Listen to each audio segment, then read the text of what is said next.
wabarakatuh. Selamat pagi semuanya. Sebelumnya kami ucapkan terima kasih kepada Bapak Haji Nurdin Abdullah SMSI yang telah memberikan kesempatan kepada kami untuk mempresentasikan materi mengenai fungsi penggerakan.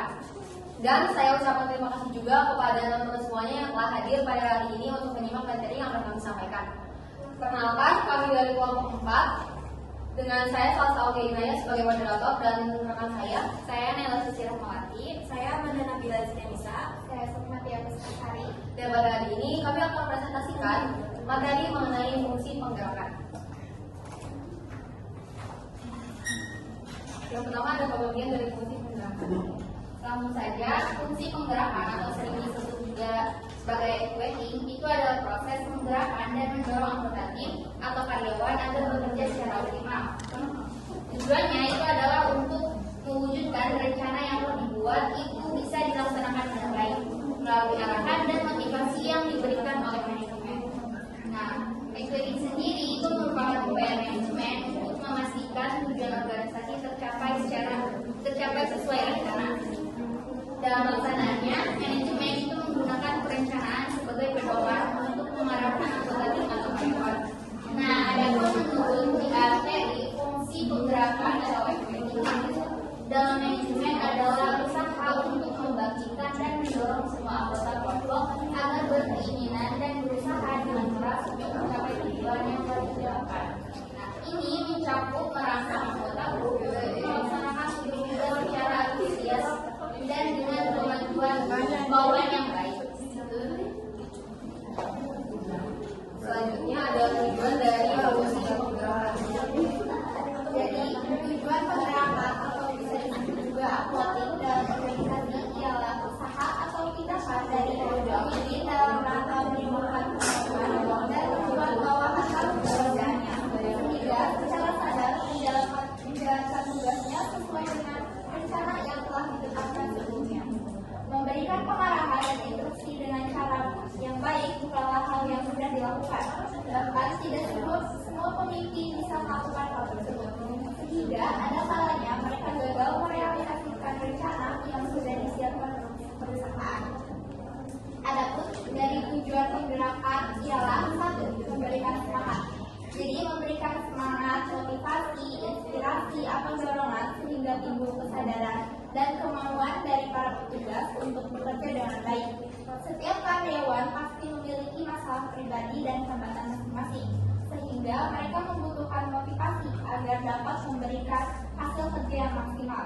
Yang kedua itu ada pemberian bimbingan, lalu ada pengarahan. Jadi pengarahan itu atasan memberikan pengarahan yang dilakukan dengan cara memberikan petunjuk-petunjuk yang benar, jelas dan tegas, juga memberikan saran-saran dan perintah atau instruksi kepada bawahan dalam melaksanakan suatu pekerjaan.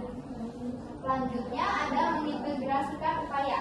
Jadi mengintegrasikan upaya itu ialah suatu cara untuk menyatukan setiap departemen atau divisi di suatu perusahaan untuk mencapai tujuan bersama, juga menghindari adanya konflik dalam suatu perusahaan. Yang keenam itu ada penggunaan sumber daya. Penggunaan sumber daya, jadi pemimpin itu sebuah perusahaan akan melakukan pengarahan terhadap karyawan agar alat atau mesin produksi bekerja secara efisien.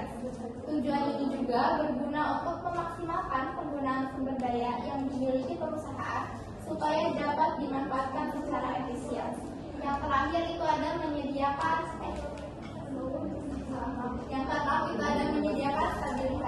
stabilitas.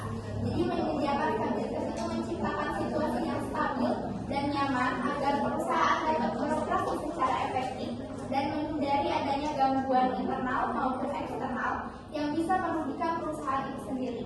Dan yang terakhir itu ada coping perubahan. Coping perubahan ialah sebuah proses penyesuaian diri pada perubahan yang sedang terjadi. Di dalam dunia ekonomi, kondisi akan terus mengalami perubahan seiring berjalannya waktu, termasuk dalam kondisi suatu organisasi dan perusahaan pasti akan mengalami pasang surut.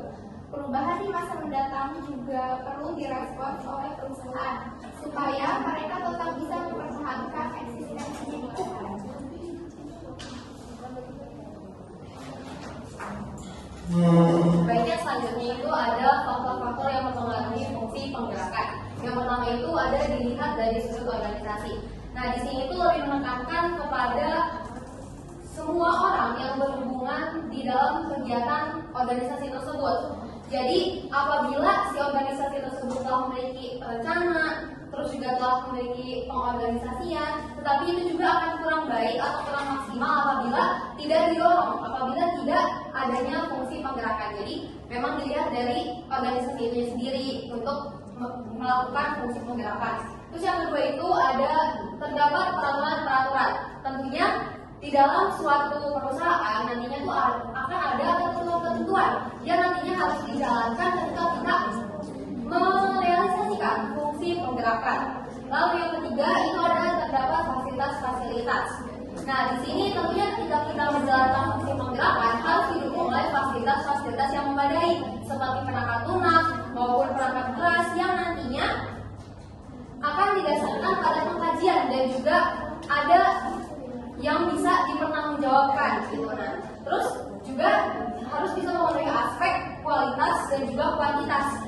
Yang keempat yaitu ada terdapat sarana komunikasi yang memadai.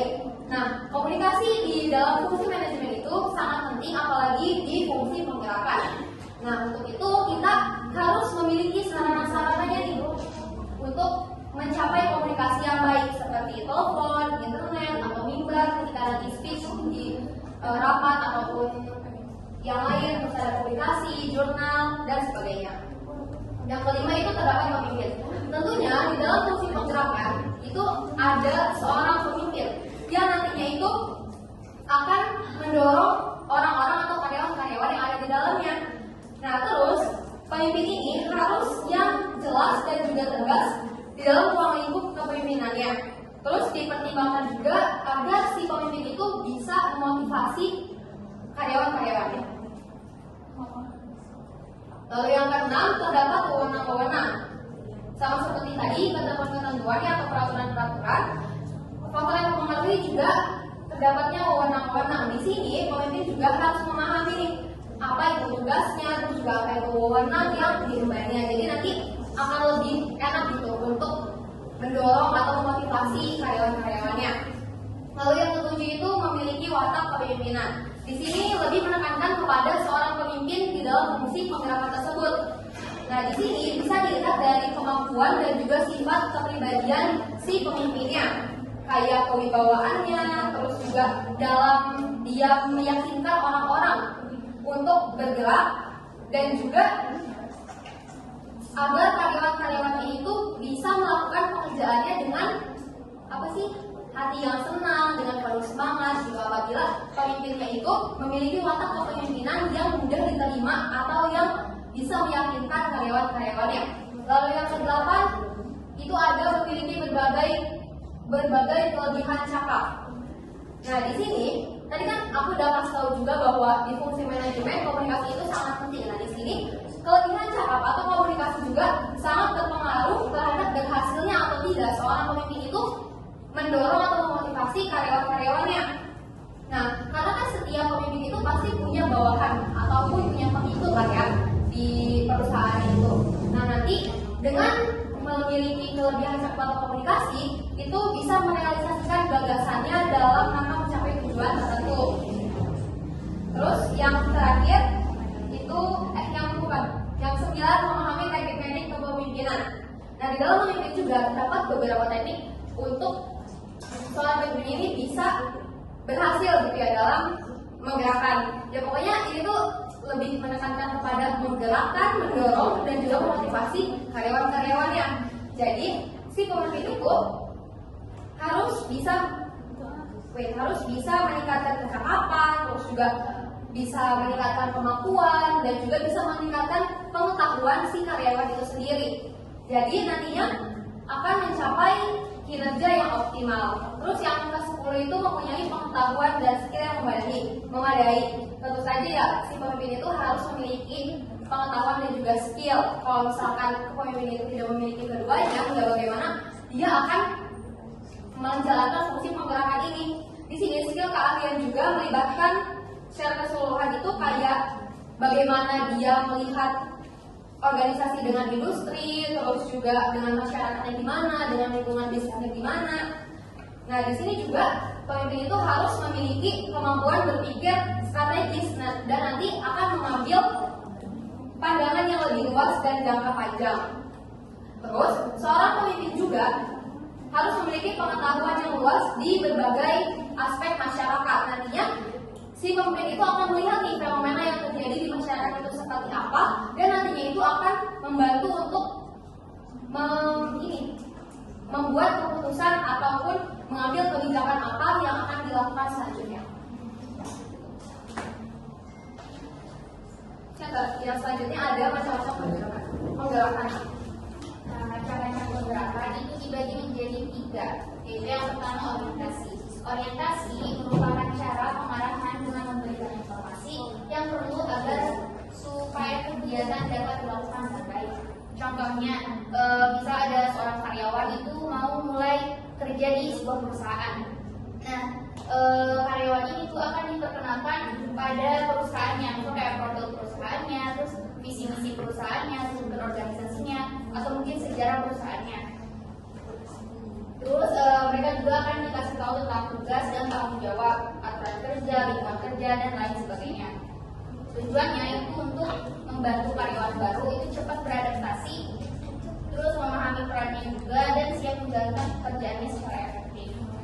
Lalu yang kedua, itu perintah. Perintah merupakan permintaan dari pimpinan kepada orang yang berada di bawahnya untuk melakukan atau mengulang suatu kegiatan tertentu pada keadaan tertentu. Contoh sederhananya itu seorang manajer atau atasan berkata kepada stafnya, tolong cetak ulang laporan bulanan karena ada yang harus diperbaiki. Nah, ini ada perintah karena atasannya itu meminta staf melakukan ulang suatu kegiatan pada kondisi tertentu.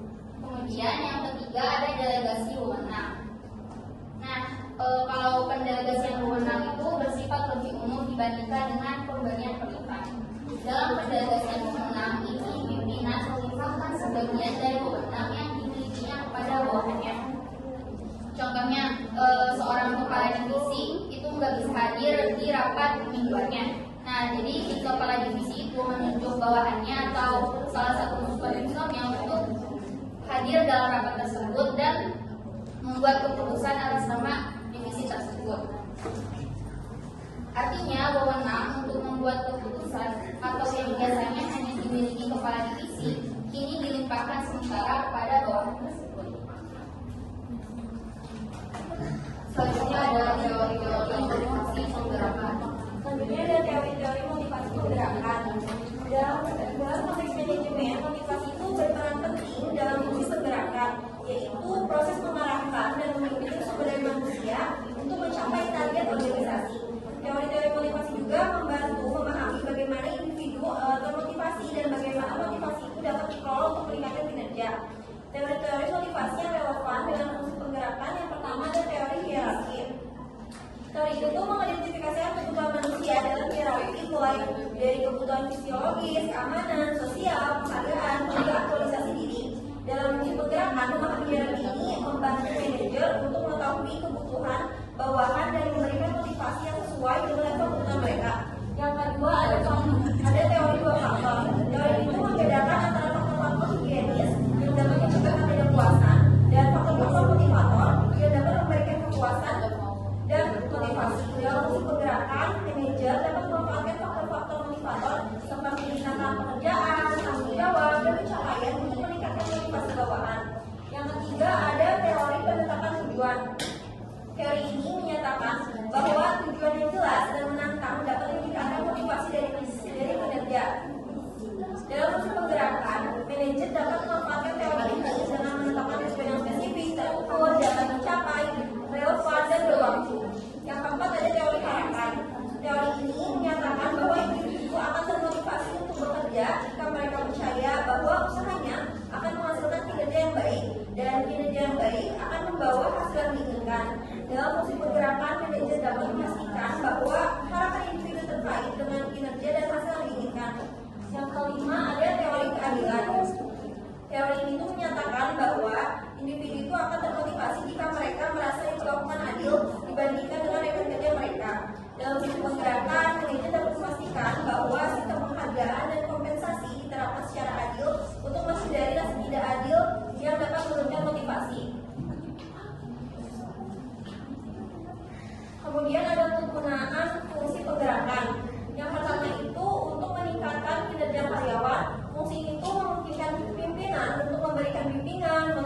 dan pelatihan kepada karyawan sehingga mereka dapat meningkatkan kinerja dan produktivitas mereka. Kemudian yang kedua ada menciptakan suasana kerja yang dinamis.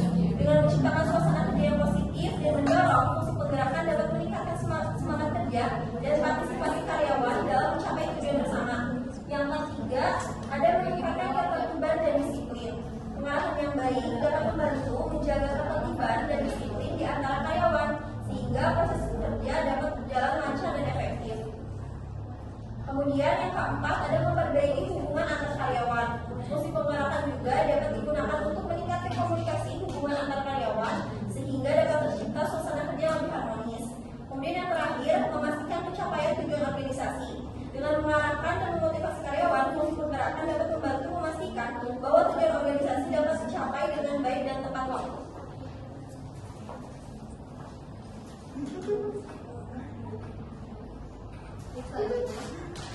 Selanjutnya itu ada siapa sih yang bertanggung jawab memberikan arahan.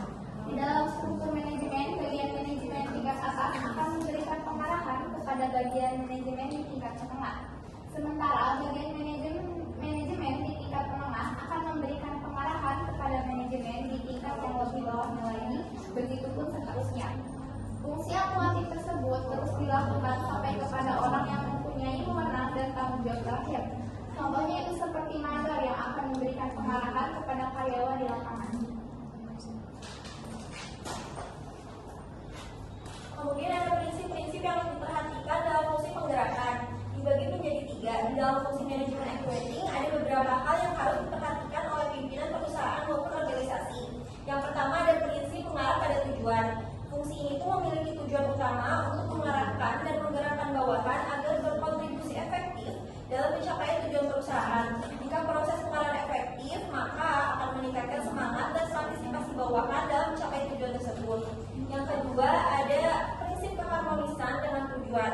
Setiap individu itu memiliki tujuan yang mungkin tidak selalu selaras dengan tujuan perusahaan. Namun prinsip ini itu menekankan bahwa meskipun memiliki tujuan pribadi, karyawan tetap bekerja untuk mendukung tujuan perusahaan sehingga dapat menjaga keharmonisan dan menghindari konflik. Kemudian yang ketiga ada prinsip kesatuan komando. Prinsip ini itu bertujuan untuk menyatukan arah tujuan dan tanggung jawab bawahan sehingga mereka itu memiliki satu jalur komando yang jelas. Dengan begitu instruksi dan tugas yang diberikan menjadi lebih mudah dipahami. Konflik dapat diminimalisir dan rasa tanggung jawab bawahan pun meningkat. Selanjutnya yaitu menjalankan fungsi penggerakan yang baik. Nah, kunci utama melaksanakan fungsi manajemen baik di dalam perusahaan maupun organisasi yaitu komunikasi yang terjalin dengan baik. Setiap pemimpin harus mempunyai kemampuan berkomunikasi yang baik, jelas dan mudah dimengerti oleh orang lain. Karena seorang pemimpin itu harus bertanggung jawab dan memiliki tugas dalam menyampaikan pesan dan instruksi kepada bawahannya. Pesan dan instruksi yang sudah direncanakan itu harus bisa diterima dan dimengerti oleh bawahannya dengan baik, agar para bawahannya itu dapat menjalankan instruksi tersebut sesuai arahan dan rencana perusahaan. Tapi jika tidak memiliki kemampuan komunikasi yang baik, tentunya akan percuma saja karena bawahannya itu akan kesulitan memahami instruksi yang pemimpin sampaikan. Alhasil, para karyawan yang bertugas itu langsung mengeksekusi rencana tersebut akan kurang maksimal mengerjakan tugas tersebut. Nah, adapun hal yang harus dilakukan karyawan yang bertugas itu langsung mengeksekusi rencana tersebut akan kurang maksimal mengerjakan tugas tersebut. Nah, adapun hal yang harus dilakukan oleh setiap pemimpin dalam melakukan fungsi accounting. Yang pertama itu memberikan orientasi tugas dan instruksi dengan jelas kepada bawahannya. Yang kedua, memberikan petunjuk dengan baik secara rinci, baik petunjuk umum maupun petunjuk khusus. Yang ketiga, memberikan pengaruh yang positif kepada anggota bawahannya. Dan yang terakhir itu memberikan motivasi kepada semua anggota yang menjalankan tugas.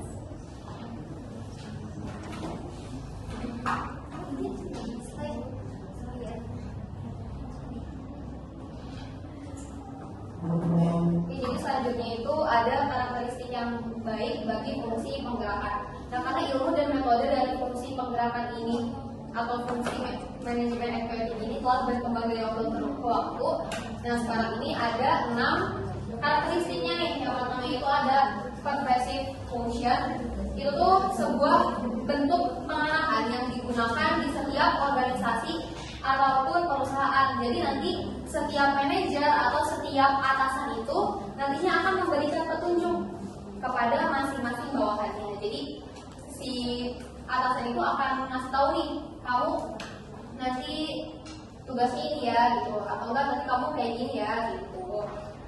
Terus yang kedua itu ada continuous activity. Continuous activity ini sesuai namanya continuous, terus menerus.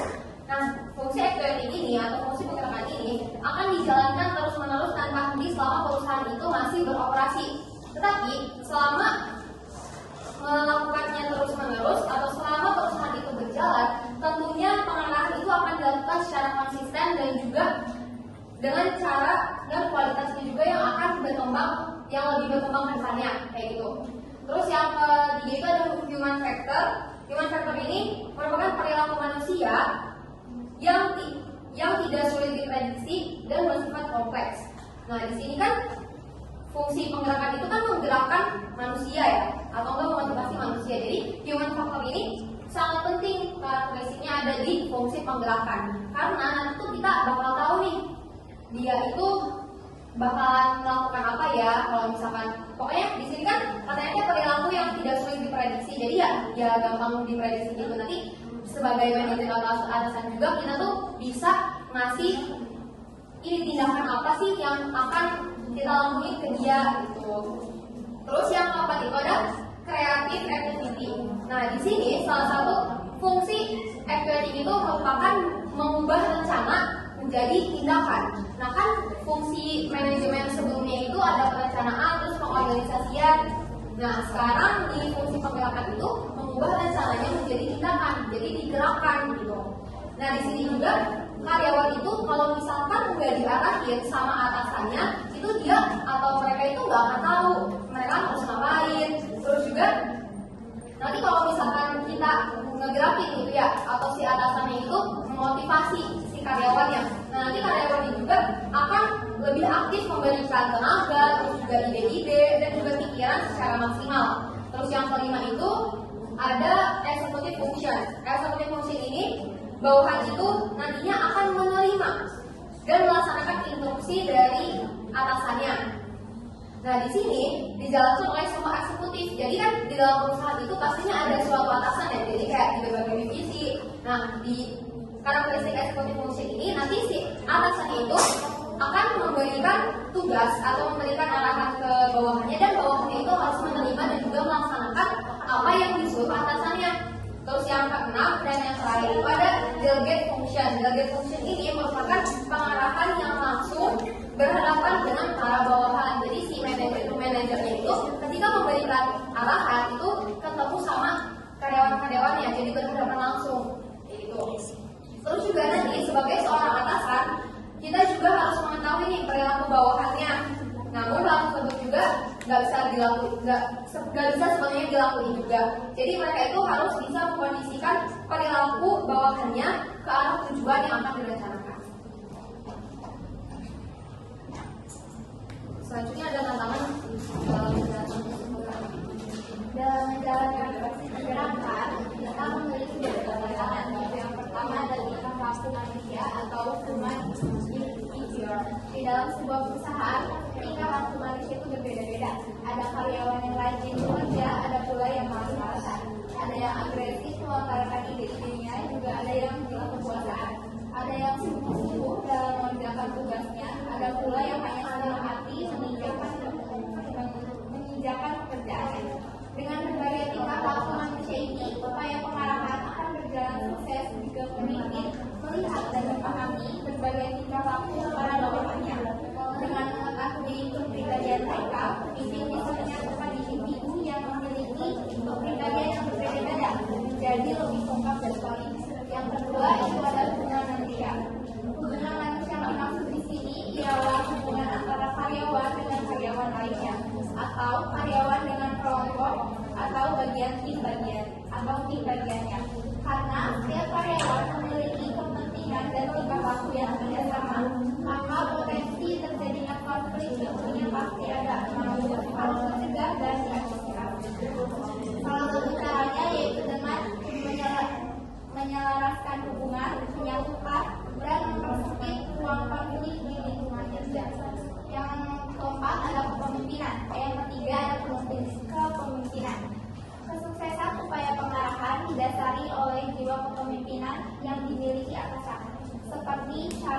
memimpin para bawahannya, cara mengarahkan para bawahannya, cara koordinasi para bawahannya, dan cara membina para bawahannya. Agar para bawahan mau melakukan apa yang diarahkan atasannya, tentunya seorang pemimpin harus tahu kapan harus tegas dan kapan harus melunak. Tidak hanya itu, para pemimpin juga harus terus tahu kapan mereka harus memberikan instruksi dan kapan harus memberikan motivasi. Dan yang terakhir adalah komunikasi. Kemampuan dalam berkomunikasi merupakan hal dasar yang harus dikuasai oleh setiap pemimpin. Dengan memiliki kemampuan berkomunikasi yang baik, seorang atasan dapat menyampaikan perintah, laporan, berita, ide, gagasan, pesan, informasi yang mudah dipahami bawahannya. Sehingga proses pemberian akuatik pun bisa dilakukan dengan sukses.